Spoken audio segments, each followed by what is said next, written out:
Good morning বন্ধুরা, সকাল সকাল আমি এসে গেছি স্টেশনে, কারণ আজকে আমি যাব আমার ঠাম্মার বাড়ি। তো এখানে আমাদের ট্রেন এখনো আসেনি, এবার আসবে। আজকে আমাদের ঠাম্মার বাড়ি হবে পূজা, তাই আমরা যাচ্ছি। এখানে আমি ডায়মন্ড স্টেশনে নেমে গেছি, ফুলমালা কিনছি এখন ঠাকুরের জন্য। কত বড় বড় মালা, কত ফুল, আর মা একটা পদ্ম ফুল কিনেছিল।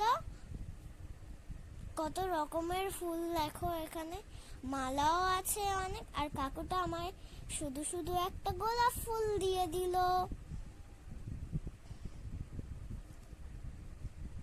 তো পাপা আমাদের নিতে এসেছিল, আর এত জ্যাম রাস্তায়, আমরা পাপার বাইকে করে বাড়ি ফিরছিলাম। আমার তো খুব মজা হচ্ছিল। আজকে আমি ঠাম্মার বাড়ি যাচ্ছি। এখানে একটা খাল ছিল, খালের ওপর ব্রিজ ছিল, আমরা সেই ব্রিজের ওপর থেকে যাচ্ছিলাম।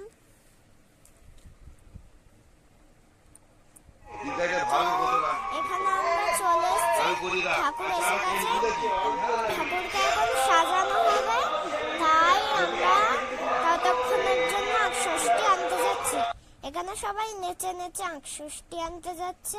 ঠাম্মারা মিলে, দিদি ভাই, সব পিউনিরা মিলে আঁকষষ্ঠী আনতে যাচ্ছি, ঢাক ঢোল বাজাতে বাজাতে।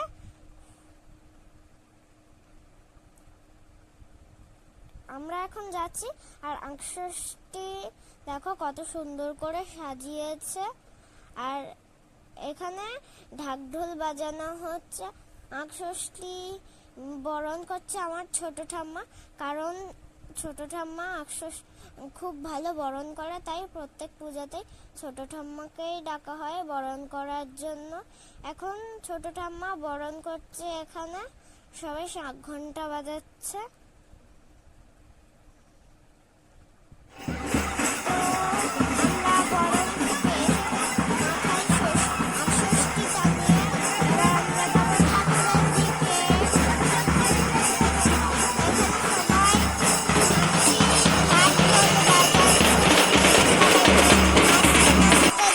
ঠাকুরের কাছে এবার আমরা এই ঠাকুরের কাছে চলে এসেছি, সবাই বসে আছে।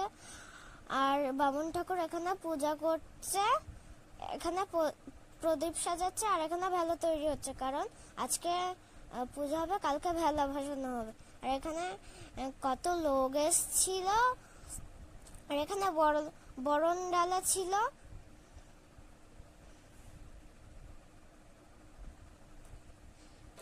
তো আমাদের এখানে হোম হচ্ছে, হোম হয়ে গেলেই পুষ্পাঞ্জলি হবে, আরতি হবে, আরতি।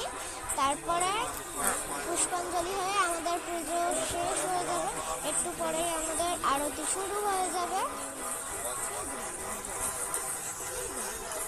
তো ঠাকুরমশাই এখন পুজো করছে।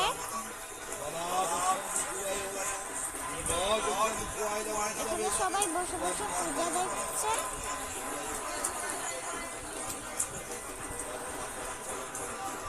একটু পরে আমাদের আরতি শুরু হবে।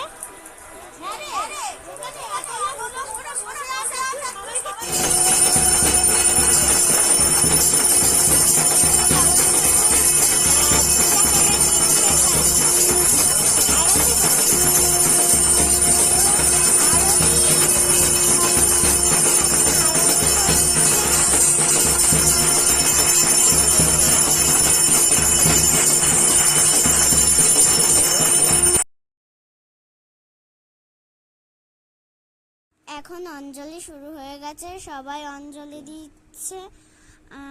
অঞ্জলি শেষ হয়ে গেলে পূজাটাই শেষ হয়ে যাবে। তো কাল আমি ভেলা ভাসানোর ভিডিওটা তোমাদের সাথে শেয়ার করব, তোমরা ততক্ষণের জন্য দেখতে থাকো, অপেক্ষা করো। ভিডিওটা এই অবধি ভালো লাগলে লাইক করবে, সাবস্ক্রাইব করবে।